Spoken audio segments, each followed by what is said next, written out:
Hoje a gente vai falar um pouco sobre os livros que eu li no mês de fevereiro. Fevereiro foi o mês das minhas férias, então foi um mês que eu me comprometi a ler um pouco mais, mas também a resolver outras coisas que estavam pendentes na minha vida, mas que eu não conseguia fazer porque o meu único tempo livre era o fim de semana. Então eu aproveitei as minhas férias para poder arrumar a estante, olhar todos os livros que eu tenho aqui e ver se realmente os livros que eu tenho eu quero ler, ou se eu li e eu acho que eles agregam ou não na minha coleção. Separei alguns livros para doação para começar o ano, ou melhor, o pós-carnaval, já com a estante limpa e cheio de livros que eu quero ler e livros que eu gosto. Em fevereiro também, eu arrumei acho que todas as partes da minha vida, comecei a me organizar, planejar questão de estudos, questão de leitura, questão de projetos aqui pro canal também, e até questões mais pessoais, por exemplo, dar uma limpa nas minhas roupas, sapatos, ver tudo que eu não quero mais e passar pra frente. Então, com essa organização de tudo, eu acabei não tendo tanto tempo pra ler, mas eu fiquei bem satisfeita com o resultado de ter conseguido organizar essas duas áreas da minha vida. Mas voltando para os idos de fevereiro, eu consegui ler 4 livros esse mês e o primeiro livro que eu li foi Minha Melhor Parte. Eu fui para essa leitura com muitas expectativas porque eu vi muita gente aqui no Brasil e lá fora falando bem desse livro. Ele tem um plot twist que é de gravidez indesejada, que é um plot que geralmente eu não gosto. Então eu fui para esse livro com expectativas porque falaram que ele era muito bom apesar desse plot. Aqui a gente vai acompanhar a história da Win. Ela vai para uma festa de Halloween da melhor amiga dela e nessa festa ela acaba engravidando de um homem.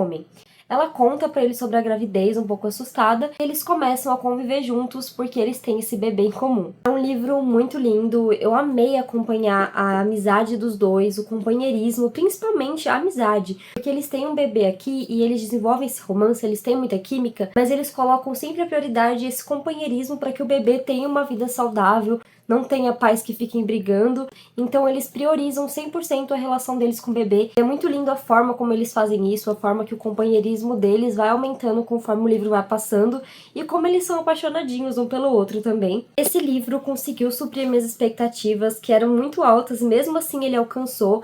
E esse livro também tem um detalhe que a Win, a protagonista, ela tem uma deficiência no braço e o pai do bebê tem uma deficiência na perna, ele não tem uma das pernas.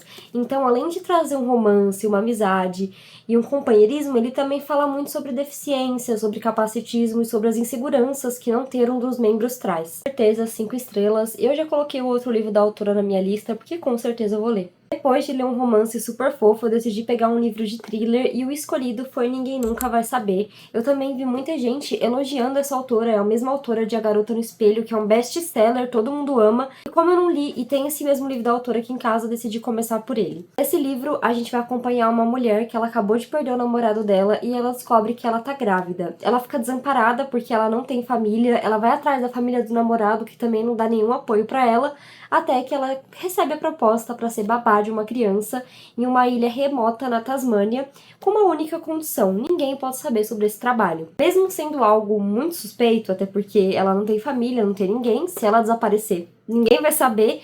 Ela acaba aceitando essa proposta porque ela não consegue ver outra opção para poder criar o filho dela no momento, já que ela não tem casa, não tem trabalho, não tem literalmente nada. Lá nessa ilha a gente vai ver várias coisas estranhas acontecendo e fica aquele clima tenso. Ele vai soltando umas partes do plot twist conforme o livro vai passando, não é aquele plot twist que acontece do nada, a gente não sabe o que aconteceu, por que chegou ali.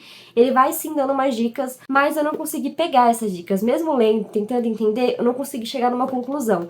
Então, quando aconteceu o plot twist, eu fiquei muito surpreendida, então foi outra leitura muito boa desse mês. Depois de ler um livro de suspense e thriller, eu decidi pegar outro livro de suspense e thriller, e nesse caso é O Sono Eterno das Margaridas.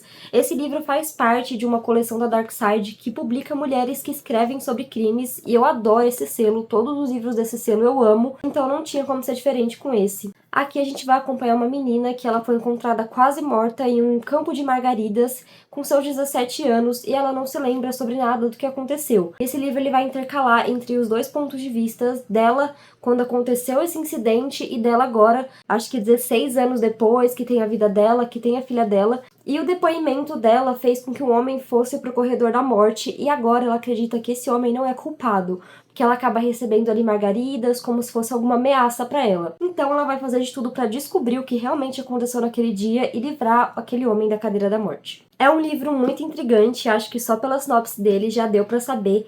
Eu acho que o único defeito desse livro é que em alguns momentos eu senti que a investigação ficou um pouco enrolada, eu sentia que ia e não andava, acabava voltando pro mesmo lugar. Eu acho que foi intencional, porque a autora queria mostrar o desespero da personagem, que tentava saber a verdade, mas não conseguia lembrar. Mas eu acho que poderia ter cortado ali um pouquinho de página, que ficaria com o mesmo sentimento de desespero, sabe? O plot twist desse aqui eu também não consegui desvendar. Não sei o que aconteceu comigo, porque eu sempre consigo desvendar os plot twists, mas esse aqui também nem passou pela minha cabeça. E eu terminei o mês lendo Dias Perfeitos, do Rafael Montes. Eu queria pegar um livro pra ler no Kindle despretensiosamente. Então eu abri o Kindle, fui rolando, e o primeiro livro que apareceu que eu queria ler, eu peguei, abri e li. Faz tempo que eu não fazia isso, estava com muita vontade e foi uma experiência muito boa. É um livro do Rafael Montes, que é um autor que eu já conheço, já sei sobre a escrita dele, então não tem novidade.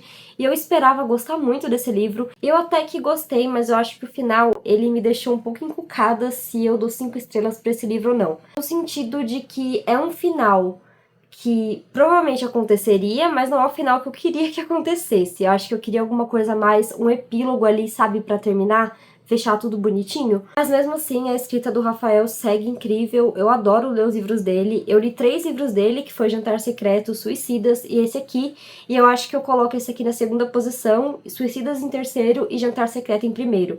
A escrita dele aqui também tá muito gostosa e muito rápida de ler, você não sente que tá lendo, parece que você tá vendo um filme. E eu decidi ler esse livro também porque vai sair uma minissérie dele, eu tô muito ansiosa pra ver, e queria ler o livro antes de assistir. Então, esses foram os livros que eu li em fevereiro, espero que vocês tenham gostado, não se esquece de se inscrever aqui no canal e curtir o vídeo também, porque aqui é um canal iniciante, então é importante que vocês deem esse apoio. Um beijo e até o próximo vídeo.